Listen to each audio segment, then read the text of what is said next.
this is Harriet Grayson, your host and producer of Community Culture Showcase. And today we have this great opportunity. It's summertime, and what could summertime be without baseball?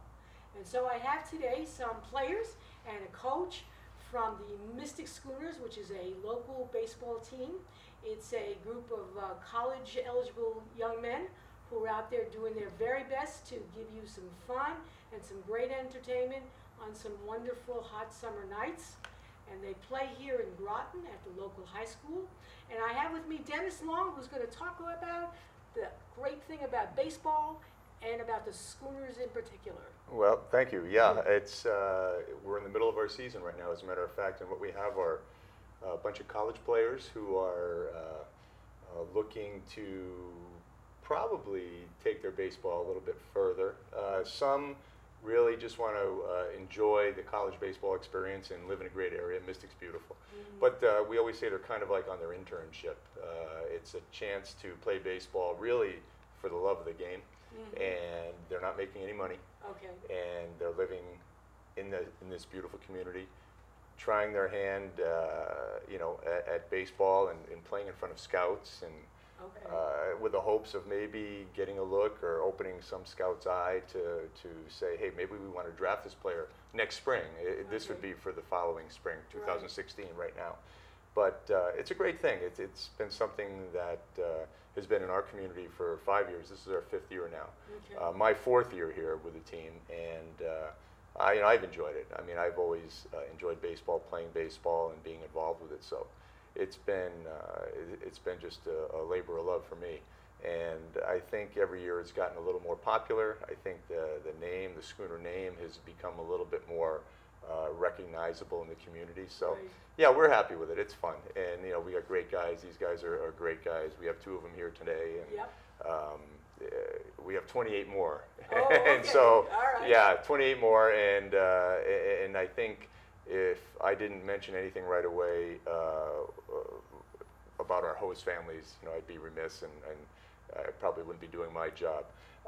We have wonderful host families in the community that we've just reached out to over the years. And the first year, it was difficult getting all these host families because people thought the Mystic Schooners were a bunch of shipbuilders. Nobody knew we were a baseball team, and so it took a while to explain the team and the program. And now 5 years later, we've gotten people calling in the off season saying, "Hey, it's like getting a dog. Can we get a schooner? Can we get a kid in our house?" And it's been. I will say, out of our 12-team league, and we have teams all over New England, we probably have the best host family network, which is I'm probably more proud of that as much as anything. We've gotten such great community support. So. Like I said, I'd be remiss if I didn't go out and thank them right off the top.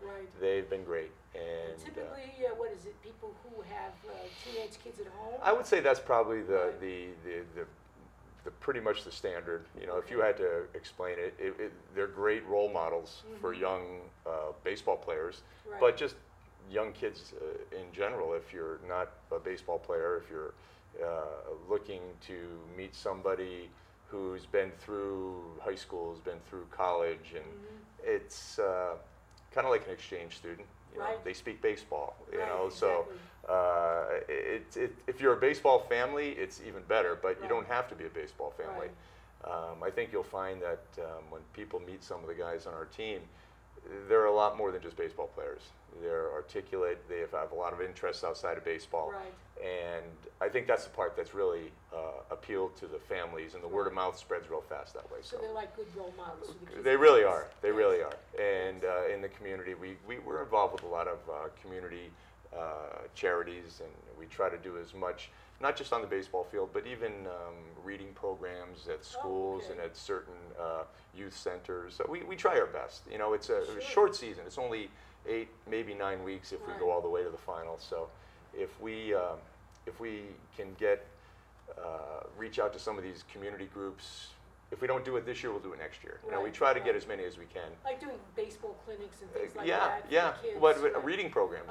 Last year we did a reading program at the Riverfront Children's Center here in Groton. Yes. And we had 3 or 4 of our players just reading. And I think they ended up talking more baseball with the little kids than reading. But yeah, that's what it's all about. And you know, these guys aren't too far removed from the kids at the riverfront as far as age. Right. You see, so it's better to have them read than somebody like me who's a little further away. You know, so not old, you're not yeah, old. well, older than them. So yeah, that's kind of where the having these young guys, these role models around, really brightens up some kids' summers. It really has been great. And like I said, for me, it's fun. It's more fun every year. And with the help of the community, it makes it easier, and I'm thankful for that. Sure. So. You are a nonprofit, I should say. We are, thank you. Yes, so, we are a nonprofit. They actually take donations. Right. Not only will you take people into your homes. Yes, you yes. know, they'll take money. Donations, money is always good. Right. In-kind donations are Okay, great. You like know, baseball equipment we've and had things equipment. like that? We had our benches built with yeah. donations from a lumber company, and then we've had somebody at the correctional facility get a group of guys to build them for us. Oh. So, you know, we helped them, they helped us, and it was all good. So there's some good stories involved with the Schooners, just outside of baseball, not just the games, Right. which are entertaining in and of itself, Yes. but just the stuff that goes on outside with the community partners. So Tell us where you play and how people can get tickets. thank you. We play at Fitch High School. Right. 6 o'clock is our home game starting time. Right. If you wanted to get tickets, the easiest way is just to go on our website, which is schoonersbaseball.com Okay. or mysticbaseball.com, I believe. No, Okay. I'm not even sure. Schoonersbaseball.com is what I got off of the Thank you. internet. Yeah, all right.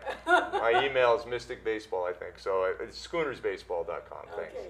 Yeah, and that would be the best way. And just contact us and really just going to the ballpark. It's easy to get a ticket just going up to the gate. Right. It really is. And but if somebody wanted something in advance and they just notified us through the website, we could easily get them the tickets. So. That's great. And it's open, you know, to anybody. Are you wheelchair Yes, accessible? we are. We actually have been able to.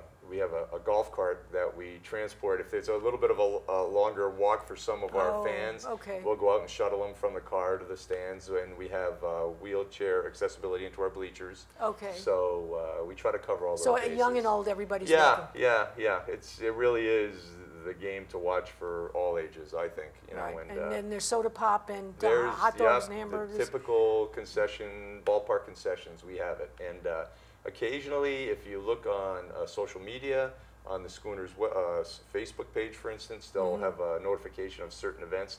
I believe we have a fried chicken night, and we're getting the support of Bridge Market here in town, Oh, all right. who's going to provide the first 100, 150 fans with a fried chicken leg. You know, yeah, it's kind of yeah, fun. yes. You're limited to your imagination when Absolutely. you're running a team like this. You know, Sure. we've had ice cream nights, we've had root beer float nights.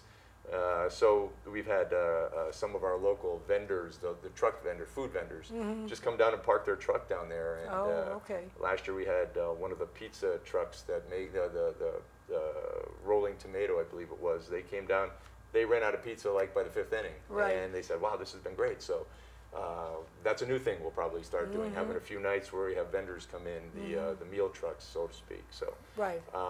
Yeah, it's fun. Yeah. And, you know, we even welcome suggestions. If anybody has any ideas about what kind of a promotion or what kind of night, or if they had a group that would like to be part of a night at the ballpark, we could make a donation to their organization. Oh, just okay. for the gate receipts from that night. We've done like that. the Boy Scouts or something like that. Yeah. Okay.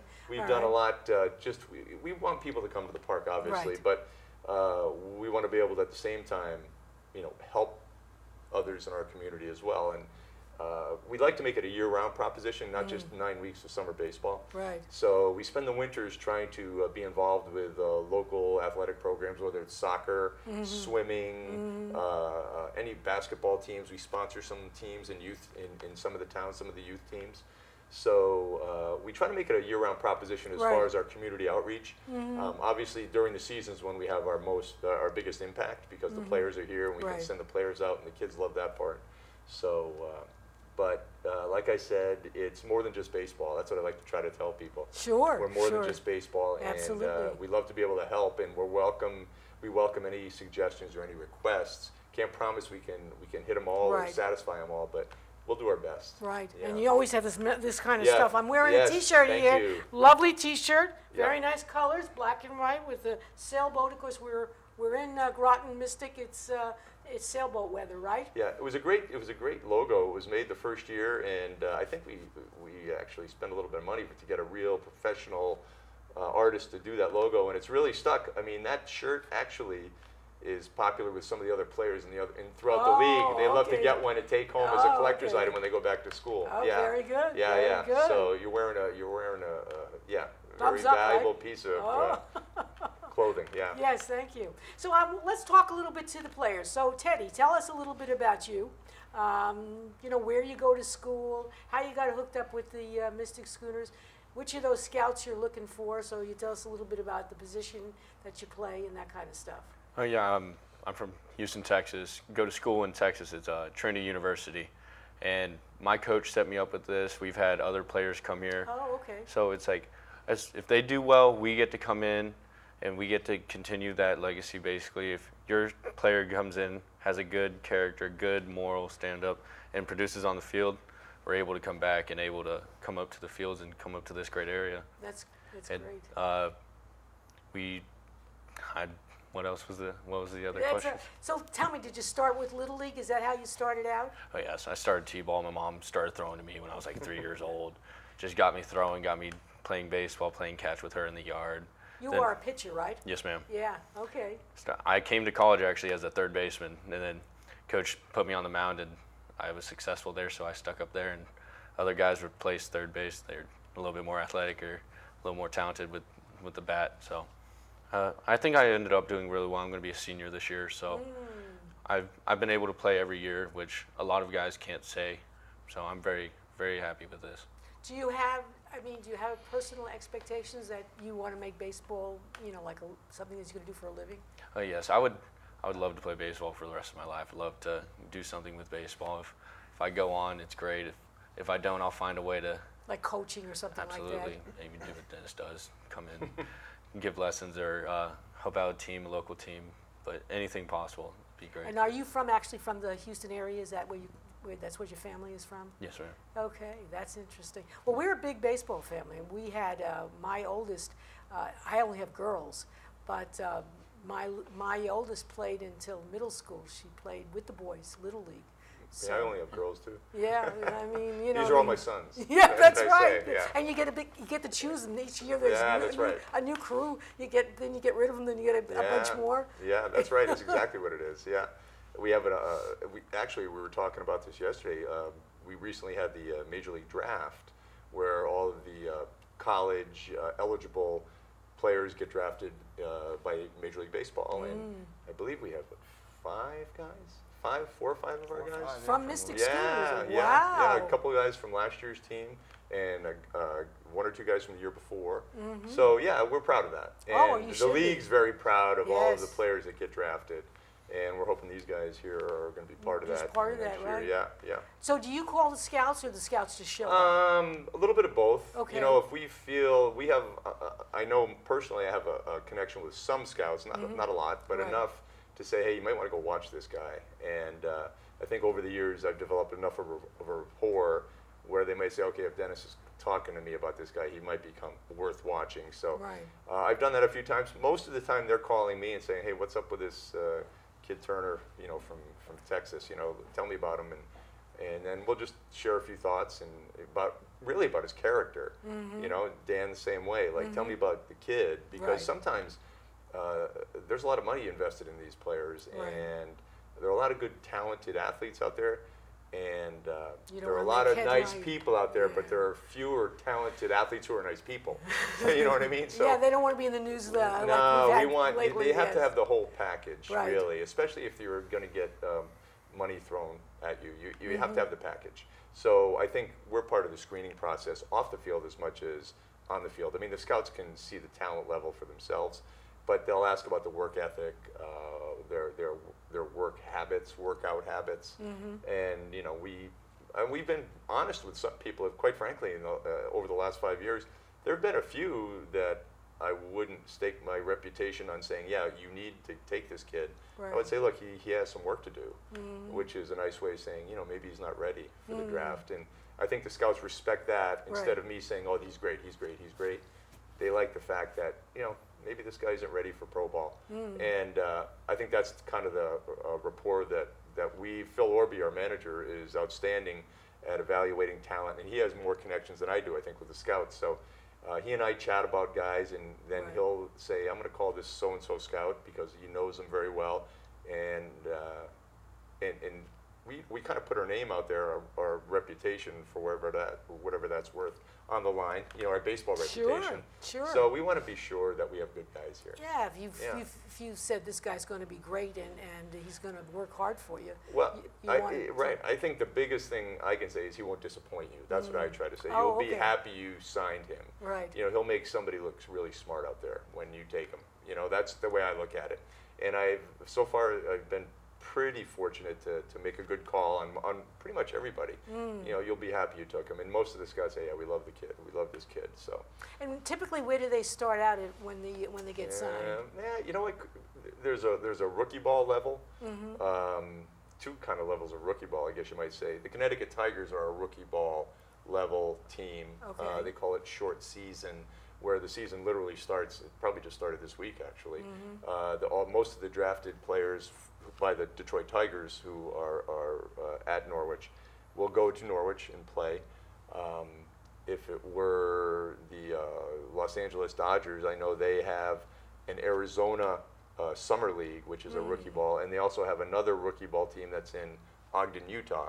Oh. And so every team's got their rookie ball level. Right. Then from there you have Class A, then you have a higher A, Advanced A, then they have a double A, then triple A, then the major league. So it's a grind. I mean, it's and I think a league like this, our collegiate league, you know, we were talking before we came on, is that we came from Laconia, New Hampshire last night, and you know, none of these guys got to bed till easily 2 o'clock. Right. And we were fortunate to have an off day today, but many times we've had games and we have a game the next day, sometimes a day game the next day after getting home at 2 in the morning. So it kind of simulates minor league baseball, professional baseball. Right. I know years ago, and I was fortunate enough to have a few years in the minor leagues, and you know, there's some 18-hour bus rides. You know, there's some long ones, and sometimes we'd have a bus ride, get to the ballpark from the bus, didn't even go to a hotel, we just go and play the game. And you know, we kind of it's similar here. We simulate that a little bit, and that's why scouts like this league, because we go to a Laconia, New Hampshire from Mystic, we go to Montpelier, we go to Sanford, Maine. Those are the key New Hampshire. We also have some shorter drives, which is right up in Narragansett in Rhode Island. We go to Newport, New Bedford. Those are shorter drives, not as much of a grind, but overall, the league is a good test of your mental strength as much as your physical strength. Right, can you keep your eyes open and get in there and give it 100%? Yeah, and you want to go home. Let's face it, everybody wants to go home by the end of the season. It's a long summer, and school's right around the corner again. That for some of these guys will be their senior year, and you know, they might want a few weeks home before they go back. And I think sometimes we get freshmen that just come on after their freshman year, and we really find that they hit the wall mentally by mid-season because they really haven't been home yet since they left for college. Right. You know, some of these guys are old vets, and they've been around. They say, I don't need to go home. You know, I'm good. I'll go right to school, as a matter of fact. You know, but a lot of the freshmen, like, they get homesick. You know, it was nice to get through school, and they played their freshman year of college baseball. And they said, oh, good, I made it through my first year of college. Well, you really didn't. Now you got summer ball. And they come to Mystic, Connecticut from maybe Miami, Florida, or maybe Illinois. And by, like, the end of July, mid-July, they're like, oh, I'm ready to go home. And that's where you have to really have the mental stamina to show a scout that you love this game enough to grind it out. And through all that wear and tear on your mind and your body, you still want to play the game hard. Right. And that's kind of the stuff scouts look at, those little things that are kind of outside the sports page or outside the statistics. So now, Dan, tell us about yourself. We don't want to miss. You are an infielder, outfielder, is that it? Yes, I played infield at college this year, but I played mostly outfield for the Schooners, which has been awesome. It's been a good experience. You got to have a good set of legs, right, to run. Yeah, okay, yeah. Not great, not terrible, but somewhere in the middle. But yeah, no, it's been good. Where you go to school? I go to school in New Jersey, at Princeton. Princeton University. That's, Yes, ma'am. That's great. And where's your family from?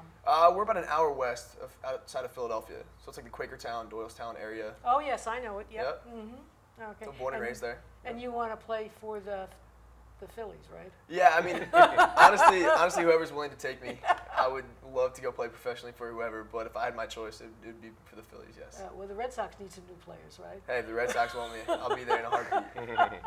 So, did you start the same way? You started with Little League, T-ball, that kind of stuff? Yes, ma'am. T-ball at about 4 years of age, and I haven't looked back since. It's been my favorite sport since day one, and got the love for the game from my dad. He's taught me everything I know about it. So yeah. Was he a player? He was. He played Division II in Philadelphia. He went to University of Sciences in Philadelphia, and he doesn't like to admit it, but I think he was a pretty good player. So. And so it's in the genes. Yeah, I guess you could say that. Yeah. Mom was a pretty good athlete too, so can't short her, but yeah. Okay, all right. And did you, when you make a transition from playing one position in school and then you come here and play another position, is it hard to make that transition? Yeah, a little bit. There's always a difference whether you go from shortstop to second base or from shortstop to the outfield. There's always a difference. It's kind of a little bit of a learning curve. First few games are a little bit tougher than the latter, but once you really get into the swing of things, it's not too bad. Okay. And you're also a senior? Yeah, I'm a rising senior. Oh, okay. So Yep. you guys are going to graduate, and then you're hoping that somebody calls your number before September of next year. Is that Hopefully, the? yes. That's the goal. That's the goal. Yep. In other sports, like say basketball, you can always go abroad and play. I mean, I have a dear friend. Her son played for Holy Cross, and he was waiting for that scout that never came. But somebody came from Germany. Yeah. And he played in Germany for a few years. Well, So. the beautiful thing is you can do the same in baseball. Oh yeah, where would you end up playing? Well, you could play in Germany. There's a very good league in Germany, as a matter of fact. okay. A very good league in Italy. There are leagues everywhere. There's a great league in Australia. There are a lot of Australian major league players right now, American players who were born in Australia. Japan, obviously. Right. That's always been there. But there are opportunities in Europe now that were probably not there as much as they are now. Maybe 20 years ago, not as much as now. Right. But there are opportunities, and these guys, there are a few guys that I've known that I've recommended. Again, scouts, Major League Scouts are in Europe. Okay. Oh yeah, I have a very dear friend who lives in Austria, and he covers Germany and Austria and Belgium, and he's looking for good players that play. It's probably the equivalent of a Class A baseball, Okay. Minor leagues. Yep, But yep. if you have a chance to play in Europe, number one, you see the world, Right. and Get paid a little bit. and to you get still- paid a little bit. But I think there it's a host family situation. Oh, okay. They take care of you pretty well, and you're treated like major leaguers. But yeah, there are opportunities overseas. Yeah. So you don't have to. Neither one of you have to give it up. But you're still waiting for that American scout, right? For the right opportunity to come along. So, there's also independent teams here. It's not all Major League Baseball. There's other professional teams. We have a couple guys from my school that ended up going on playing independent ball with a few different organizations. And one guy actually got picked up from an independent team and made it the Dodgers club. He's been working his way up in the minor leagues right now. And how old are you? I am 21 years old. And what about you? How old are you? I turned 22 today. Oh my God! Nice. Happy birthday! Happy birthday! I'm the old man on the team. Oh, but you got him as young as like 17 and 18. Probably, although Brad was like 18 last year. I think he was. We had a guy last year who was 18, which is young for a college freshman, but I Right. think he had skipped his high school senior year and took advanced credits and courses to go to the University of Miami. And he was just recently one of those group of guys who was drafted by the San Diego Padres, and I don't think he's signed yet, but it's pretty good, Yes. a pretty good chance he's going to sign. Yes. Yeah, but I'd say 18, 19 are the youngest, the freshmen that come in. Right. Yeah. So. How do you hear about the Schooners? When you're in college, how do you find out about this stuff? I had a good friend of mine who played at Princeton 2 years ahead of me. He played here. He loved it. Oh, okay. And I guess the Schooners were looking for an infielder, and I was fortunate enough to be asked to play. My coach said, "Would you love to go to Mystic?" I said, "Of course." I mean, there was no doubt in my mind. I talked to him.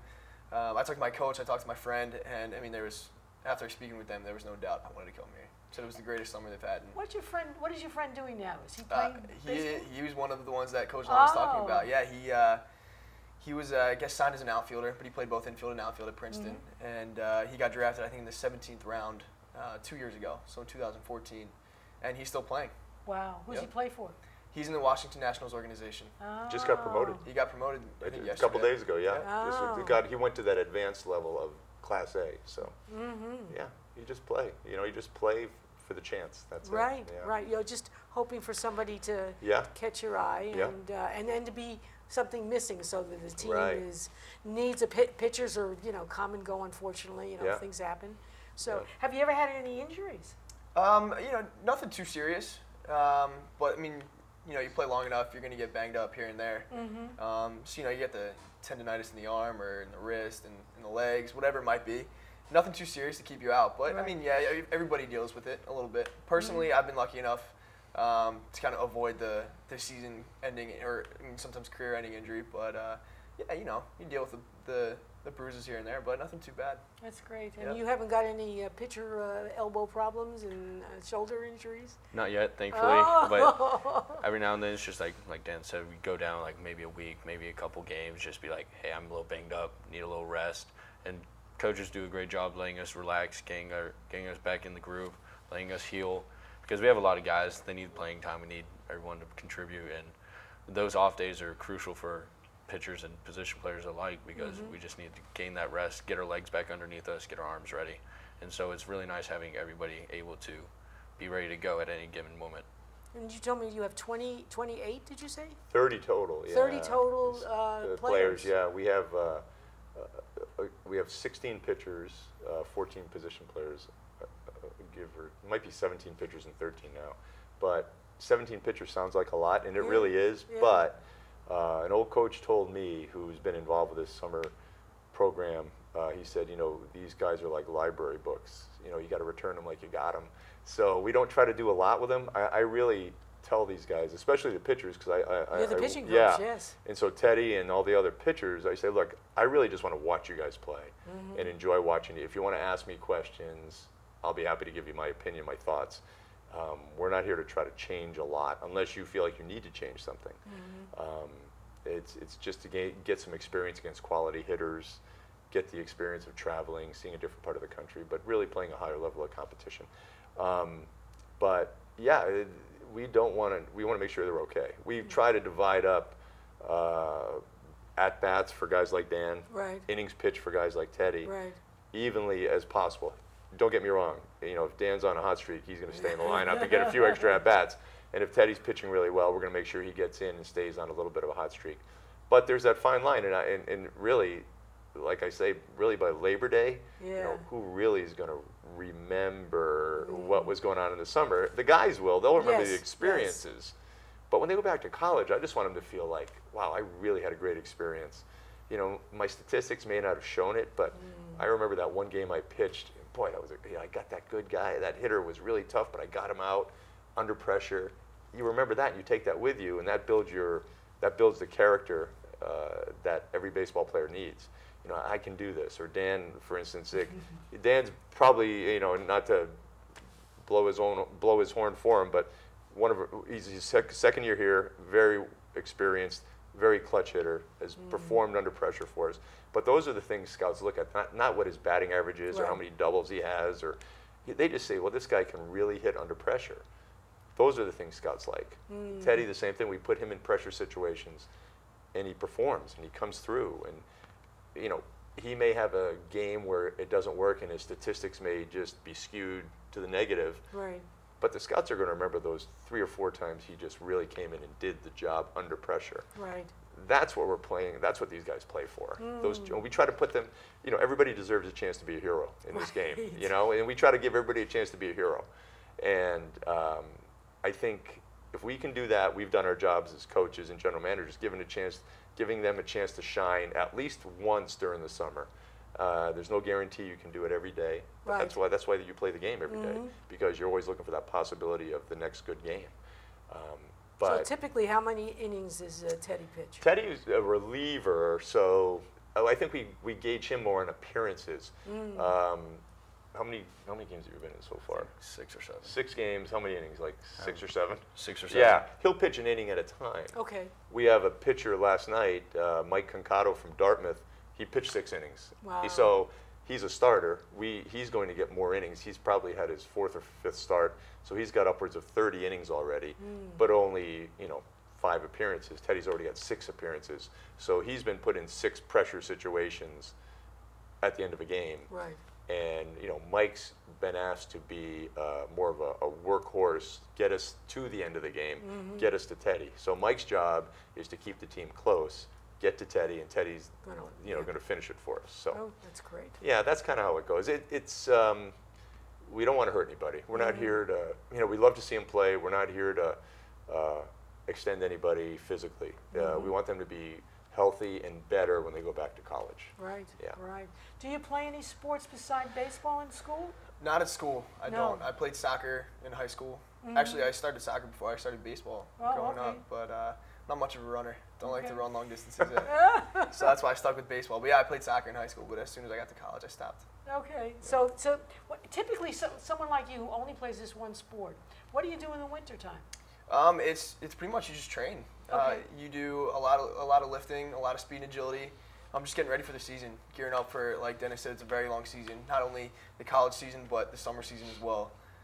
Let's say you play about 2 months for school. Depending on how you do in the playoffs, you can go to 3 to 4 if you make it all the way, Right. and then another 2 or 2.5 in the summer. So it's long. And you got to get yourself in a good shape, and that's what the winter is pretty much for all college guys. I'm sure Teddy can attest to that. So yeah, it's kind of getting in shape, getting yourself ready to play, not only physically but mentally as well. But yeah, I mean that's the goal in the winter, is just to get better. Right. Teddy's fortunate. He's in Houston, so his weather's a little nice, better. Yeah. Right, right. They What's could the be out story? there. Teddy told me when I first told he had a choice of going to Trinity or to Holy Cross in Worcester in the winter or in the yes. spring. Yes, as my friend's yeah. son played basketball Right? there, but that's indoors. Yes. That was a great story. Yeah, because he could be very good at Holy Cross, but He's tall enough to be a basketball player. Yeah. Do you play anything else beside baseball? No, I'm No. not coordinated enough to play basketball. I've tried it. It's Is not that pretty. what happens when you get really, you set your mind, you say, this is all I'm going to do and I'm not going to do anything else? I think so. It's a lot to handle if you play more than one sport, Okay. especially the collegiate level when you have school to worry about as well. I think that's the biggest thing. Yeah, I you would don't say see for me. too many dual sport athletes. Like those are the extreme athletes. Like it doesn't happen very often. it's hard. It's a full time. It's full time now. I mean, these sports are full time, and it doesn't matter what school you go. You go to a Princeton, you go to a Trinity, Right. you could go to UConn Avery Point. It's a year-round commitment. Right. And the players who are still playing in college still want to play in college. They want to be better, Right. so they work at it. Okay. And it puts a demand on you academically. Social time is cut, but I think the reward is always Well, you got there. a big goal out there. Yeah. And it's not like a kid going and sort of, even going to a Right. classy school like Princeton can kind of get lost in the shuffle. You guys, you have a goal. It's a Right. very clear goal. It may or may not come to pass, but if you don't work hard at it now, Right. it'll never come to pass. Right. And I think you just hope our Tom Mara, who is our owner, Tom and Michelle Mara, who have been more than generous with their donations and with their home and with their generosity overall, are wonderful. And Tom Mara, who is a very successful businessman, he pretty much put it out there last year at the end of the season. He goes, "You guys are going to be successful, whatever you do." You know, and here I am trying to get them all pumped up. And I caught myself because he really had a better perspective on it. He said, "You guys are going to be successful, period. You know, if you act like the way you did this summer and had success on the field, we're good people in the community, you're going to be good in anything you do." So, personally, I'd love to see him be great in Right. baseball for as long as they can be. Yes, yes. But I think Tom had it pretty much in better perspective. He said, "You're going to be successful in life." So, if we can do that, as corny as it might sound, it's really true. Yes, yes. You want that to happen. So, Do you have kids who come to you for a couple of years and actually get drafted before they finish college, or is that not allowed? yeah, Oh, no, yeah. We've had a few. Well, Nolan, right? Nolan's Nolan on. as well. Yeah, Nolan Long, my nephew, as a matter Oh. of fact, just signed with the Dodgers. He pitched with us last year, and he was eligible to come back this year. He was going to go to Cape Cod, but he had another year of eligibility remaining. But he signed, yeah, he just recently signed. He's gone off to Arizona right now. Okay. And Brad Zunica, who is the guy who was skipped his senior year of high school. I think his grand plan was to skip that senior year of high school because it would get him at a younger age into professional baseball. So he had kind of a plan from early on, whether it was he or his family. But he actually has 3 years of college eligibility left, and he's eligible to sign. I think he's going to sign this week, probably. Wow. Yeah. So yeah, that's a good question. I mean, they do sign prior to their graduation, and I think a big stipulation of them signing is that the major league team that signs them pays for their education after their career is over or during their career. That's usually a pretty strong negotiating tool for the player and the player's family. Okay. Like if you want my son to play and sign, we would expect that his education be taken care of when he finds the time. So interesting. So you try to cover it. Yeah. Is there a position that's the hardest in baseball? What would it be? Well, from the general manager's point of view, we had 3 catchers last year. Oh. And we have 3 catchers this year, but last year we had 3 quality catchers on our roster as of May 15th. The season was going to start June 5th, and all 3 of those catchers got hurt between May 15th and June 5th. One had a nagging injury, a hip pointer. One had to get this Tommy John surgery, which is pretty much rampant throughout baseball. He threw so much he hurt his elbow. And the other player had some other injury, I can't remember. We were without a catcher. Wow. And so we ended up getting 3 catchers and had a nice, successful season last year. Catching is probably the one from a general manager's perspective, as a coach's perspective, they get beat up quite a bit. Right, I mean, people run into them. pitchers like Teddy, their arms can get worn out, but those catchers, on your knees like that, we try to take like care that. of them. We try to take care of them. That's interesting. Yeah. Is there a particular position that's more likely for scouts to go after? I don't think so. I think it's based on need. Okay. I really do. A talented player is a talented player. Somebody like Danny's athletic. He can do a lot of things. Who knows what a scout might say about Danny? Like, we like him maybe at third base. Well, he hasn't played third base in 2 years for us. I don't know. The scouts may have an idea for him. He may end up being an outfielder all the time. I don't know. He pretty much played, how many positions have you played for us, like, over the 2 years? 4 or 5 positions? I played second, short, third, Yeah. left, and right. Yeah, right. There's 5 positions right there. So, but there may be a team, and being versatile is a big part of professional baseball these days. Yes. There's a young man from Norwich, Eric Campbell, who I've known, and he's a great, great player with the New York Mets. I think he could pretty much play 8 of the 9 positions, and he just doesn't pitch. But he's versatile, and he's made himself a professional big league career with his versatility. Danny can be that type of player. There you go. That's right. You just need the right scout to come to your door. Yeah, that's exactly right. You just want to have the right person in the right scenario. I've seen people get drafted on one swing of the bat. The guy hit a home run 500 feet. We're going to take that kid, and who knows? Lightning in a bottle. That's all you're looking for. Yeah. When you get signed, I mean, just for the people to kind of get a sense, it's for a couple of years. What's typically what happens at this young age? You sign a professional contract, which is, it's kind of a boilerplate contract. You get a bonus. Somebody who's a #1 pick that you read about in the headlines, they may get $1 million, $2 million. Who knows? Some of these college players that are just finishing their college years. First-round picks, maybe $3 million, $4 million, but really? it falls off pretty rapidly. Okay. So maybe if you're in the 5th, 6th, 7th, 8th round, 150,000 maybe. So, that's nice to get a bonus, but then you play on annual contracts in the minor leagues. I mean, your first year, your monthly salary might be $1,500 in A-ball, maybe. I think mine was like 35 years ago. I was $600 a month. My apartment was only $250 a month, so it wasn't bad.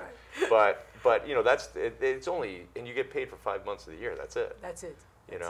So if you happen to be a guy who gets drafted in the 30th round for maybe $5,000, hey, we'll throw you a little bonus $5,000 isn't getting you too far. Right. And you're going to play 5 months of a season for $1,500 a month. You got to find a job when you come home for the winter, Right, you know, and you may do that for 4, 5, 6, 7 years. But I think the guys that really are committed to it, you almost have to commit your 20s, you know, Okay. I think. Yeah, yeah. You know, when you're 28, 29, then you kind of reevaluate, say, okay, where am I going here?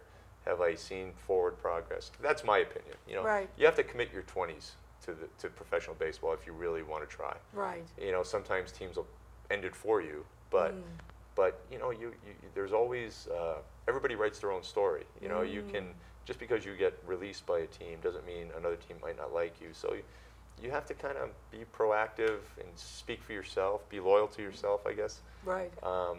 But you're not making a lot of money until you maybe get to AAA. You might be able to make a few extra dollars and maybe not work as much in the winter, but that you play for that big league minimum.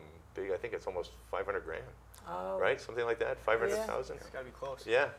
So you could sit the bench for any team in the big leagues and you're getting a pretty good check. Right. Then you play for 3 years until you get that first free agent contract, and that's where the millions, the seven figures start coming in. And it's for all those great stories you see of all the big, rich baseball players, there are probably 1,000 of the other ones who are struggling and getting released here, trying to hang on there. So, you know, these guys are committing themselves to the dream. I mean, it's the chance to try, and there are thousands of people that haven't had the chance to try. So I think when it's all said and done, whatever happens in their careers, they'll always know they had the chance that many people didn't have. So I think it's important that you try, you know, because you never know what's going to happen. And the connections you make along the way could open doors. For and different things. Yeah, absolutely. Yes. It's a real thing. So tell me, you played minor league ball. Yeah. Back in a past life, yes. In a past life. Yes. How has the game changed? No steroids back then. I think I guess it's changed. The training is the guys now are a lot stronger. I think, you know, back when I played, running was important for pitchers, but now it's more than, you know, like Teddy goes through a pretty regimented arm strengthening program. And I think that was just getting introduced as a pitcher. I was a pitcher myself. Okay. And it was just getting introduced back in the 80s when I was playing. But I think overall, players are so much bigger and stronger. Skill-wise, the game is still the game. Okay. You know, I think a talented player who works at it constantly, they were the same. Right. Overall, you know, ballparks are beautiful. Oh, yes. You know, I played in some condemned stadiums where, you know, they weren't suitable for even going inside, you know, it was scorpions, and I could, you know, that's a whole other show. But, yeah, I did. I opened up my spike one time, there's a scorpion in my shoe. Were you in Arizona? And I was in right in Teddy's neck of the woods. In Texas. Yeah, it was El Paso, actually. Yeah, West Texas, a little farther away. I joked with Teddy. I said there were more mosquitoes down in his. Beaumont was the hottest place I ever played. That was mosquitoes and yeah, it was hot. Brutal, right? Yeah, but now it's changed. I think the game is always going to be the game. I think people, you know, there's always that thing. Lacrosse is big now, and soccer. But I think the baseball players that play now are probably a little better because they've committed themselves, like Dan said, he's committed himself to baseball. Right. You know, so there's so many opportunities to specialize, to train yourself better, to be stronger and faster, and get more repetition in your sport. I think specialization has come into play a little bit more. I think when I was a kid, it was more jack of all trades. You played whatever season was in front of you. Right. And now I think, you know, baseball is year round. The training is. So in that regard, you know, I would have loved it because I loved baseball as much as these guys as a kid. I would have done a lot more of that year round stuff. But I think the game is pretty much always going to be the game. I think that's why a guy like me, who's, you know, way past my years of playing, can still talk about the game the same way to these guys who are younger. You know, it's still the same fundamental game, and the same strategy, the same mental approach, the same ups and downs. You know, Yeah, so I don't see a change. I mean, the rules, some of the rules, speeding up the game, you know, that's all, that's up for discussion. I'm more old school. I'm okay with keeping the game slow. There's kind of a rhythm to baseball. I think that is important. I think the drama the game builds, you know, with those slow moments, you know, is important. I think you need that part. And if you're trying to get somebody moving along, you kind of take away from the drama. So. What about the education? I mean, I go to baseball games, but I never even thought there was so many college players out there. I would assume you have I don't know, but do you have like a college scholarship that's key to that baseball? I don't actually. Oh. Yeah, in the Ivy League, they don't allow athletic scholarships. Oh, And interesting. There we go. At Princeton, I'm really not sure what their academic policy is, but I can guarantee you there are a lot of kids at Princeton smarter than me that have those, which is the reason I don't. So, yeah, I know there's a lot of like need-based stuff. If your family's needs financial help, they have scholarships for that, but not athletics. Not athletic scholarships in the Ivy League. No. Interesting, interesting. But what about you? Dare I ask? I'm Division III, so there's no athletic scholarships whatsoever. You get academic scholarships, and just like Dan's, just like Ivy League, just not as academically inclined, I guess. We're a very good school, but we don't get the athletic scholarship like most of the other D1s and D2s get, and so you just have to find a way. Like, so you just gotta love the game and want to play. Yes, you gotta find a place that'll take you and say you gotta continue the dream if you want to keep on going. Yeah, interesting. And it's no coincidence that we look at these high quality schools for these great athletes. Right. I mean, you know, Trinity is a tremendous academic institution. Princeton speaks course, for itself, yeah, obviously. But we also have, actually, we have a pretty good Ivy League contingent. We have a Cornell player. We've got Dartmouth. We've got Princeton. And we've got Yale. And now we just picked up a guy from Yale.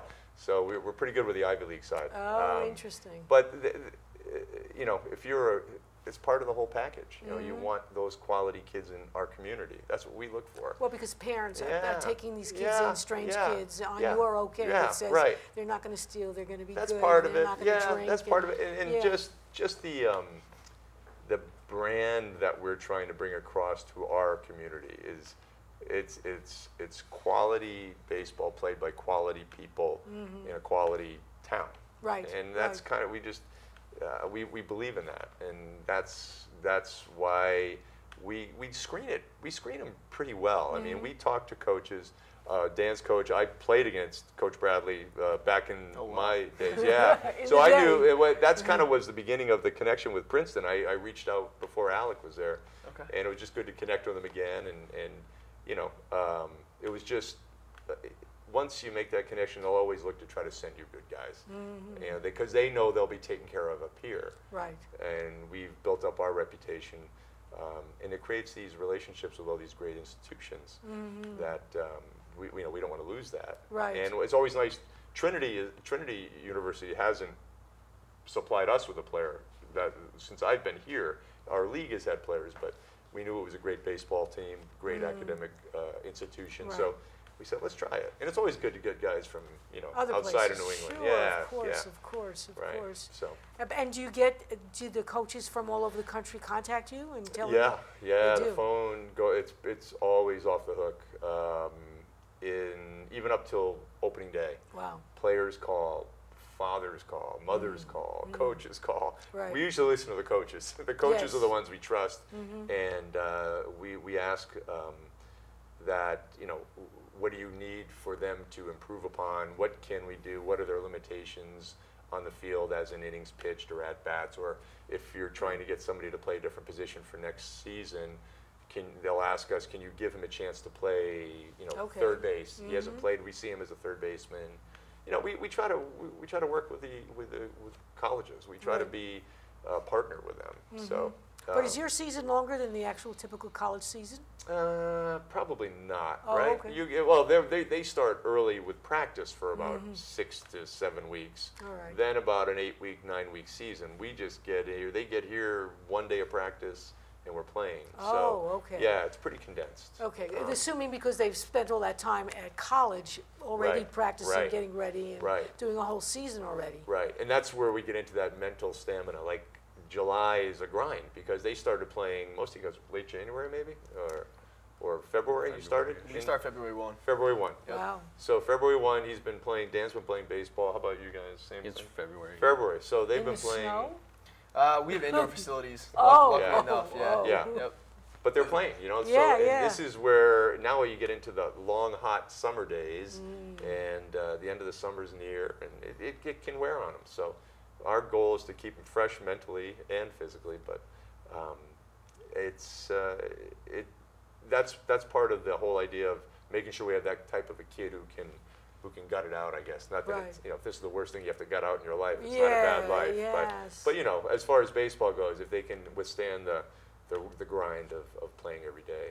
Has baseball changed where the players are coming from college, where maybe 20 years ago they were mostly high schoolers? I would say probably more now. I think some of these colleges are considered pseudo minor leagues. Yeah, okay. yeah. I would say even more, maybe more than 20 years. The last 20 years has been pretty strong college representation, I think. I think pro scouts, they would love, the scouts say the sooner a player can get into pro ball, the sooner he'll get to the big leagues. You know, there is sort of a difference between the professional way of playing baseball and the college way. College way, I think, I don't know how to explain it, but maybe more rah, rah, rah, let's go, and we have to really get this done, a little more pressure right off the bat, where pro baseball is, okay, this is my job. I've got a job to do. If I don't do my job, I'm going to be released. And that's it. And nobody gives you any real big motivational speech. You know, your motivation is the paycheck you get every day or every week. Right. And if you can't play for your family, for your paycheck, putting food on your family's table, you know, those are it's a job. And that's why you have to love to play the game and appreciate the fact that you're getting paid to play the game. And that sustains you, I think, for the course of a pro career. I mean, college is just, it's beautiful. You have all the emotion, the college spirit, and rivalries, and league play, and, it's Princeton and Harvard. I mean, those are great, or its rivals, right? Princeton and Penn. And those are great baseball rivalries. And who are you guys? Who's your big rival? And it's like Centenary. Centenary, yeah, right. Very, very good. You know, but that's what you play for, those big rivalries on the weekends. And where then you get into baseball, it's like, okay, nobody's talking to you, nobody's pepping you up. You know, hey, payday today, you get your paycheck. Okay, that's good. There's a lot of games yeah, too. Yeah. It's a long season. Right. Yeah. So There must be some real advantages to having, if you are a parent, to having your children go to college first before they ever, even if they have some great raw talent, you'd want them to, if nothing else, just to get a little more mature. Right. I think the maturity piece is very big, and if you're a high school kid with that amazing talent, that's a first round type pick, that's when you consider just going to be a professional, and you can go to school later, that type of thing. But most kids, I think college is important for them. Academically, maturing socially. Right. Learning how to hold themselves accountable away from home. I think that's important, and that's why the high quality baseball that's played in these colleges now is considered almost like a minor leagues of sorts. Similar to what basketball's been doing and football's been doing for a long time. Very interesting. Yeah. Well, listen, this has been great to have you guys on, and I want to push again. Go out and see a game. Please do. It's right there, and it's the Schoonersbaseball.com. Take a look at the schedule. You guys play a lot. We do. How many home games have you got?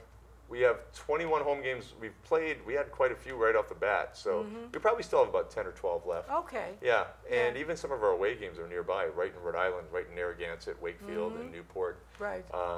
But yeah, we'd love to have anybody come to a game. That's all we ask. Just come to one game, and I think you'll be hooked. Yes, good. That's wonderful.